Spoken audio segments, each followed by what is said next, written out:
In Target 7's special investigation, Broken Promises, we told you how dozens of children had died after being placed back into their homes. But there are more issues involving the agency charged with protecting our children. We're now learning they're not following a settlement agreement they made with hundreds of children who were placed in foster care and were forced to live on the streets. Go Fish. A friendly card game. I only know 2 card games. I know Blackjack and I know Go Fish. Do you have a 10? Go Fish. Oh, what the heck?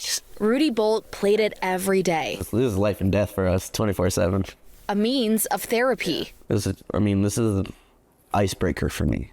I'm a very reserved person. He was taught the game shortly after his life changed forever. The cops came and my dad was passed out and she was manic.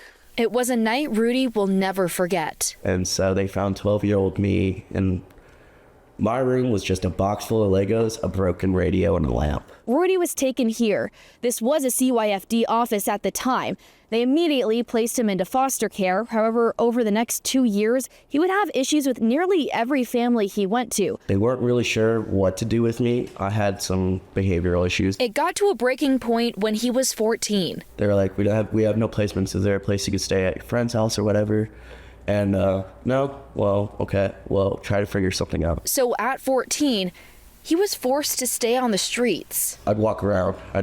I'd like to stay at parks and stuff. I started sleeping at my school. I'd sleep at the Sargent at Trisco. But someone made a difference. Sarah's been my lawyer since I was 12. She's been day one. From the minute I was taken away, that was her. This is Sarah Krecka. I am a youth attorney and guardian ad litem for foster children in care. The state appointed her to represent Rudy, and she's one of several attorneys who filed this lawsuit against CYFD in 2018. There were 13 named children, hundreds of others like Rudy who were represented in the class action. Young people who had been in multiple placements, spending the night in shelters instead of with families, foster families, spending the night on the floor of the office, not receiving their well child checks, not receiving the education. Many of them require special education, not receiving the education that they deserve. It's known as the Kevin S. settlement, and in 2020, under Governor Michelle Lujan Grisham,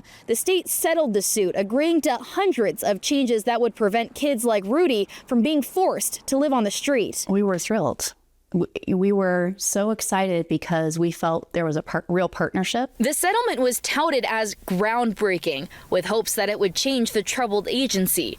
But now Krecka and her co-counsel are no longer thrilled. We have yet to see the type of development of those foundational goals, first-year goals, required to change our system. They discovered that CYFD wasn't living up to its end of the bargain. After an 8-day arbitration hearing, the independent arbiter, or judge, came out with this scathing report about CYFD, saying it violated its agreements and children in CYFD custody are subject to, quote, irreparable harm. It found CYFD had not increased its caseworkers and actually implemented a hiring freeze at one point. Workloads had not improved and supervisors were still taking cases, and CYFD failed to maintain a supply of foster homes. Is pretty damning findings by the arbiter. John Day is KOAT's legal expert. And it's significant because it points out problems with staffing, CYFD staffing. It points out problems with CYFD implementing policies to benefit the children and families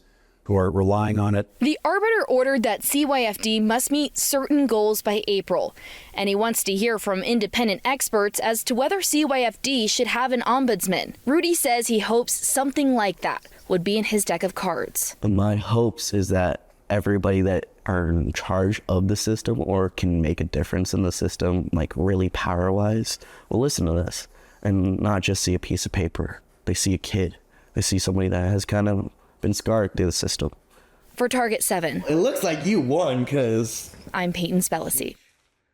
That's awesome.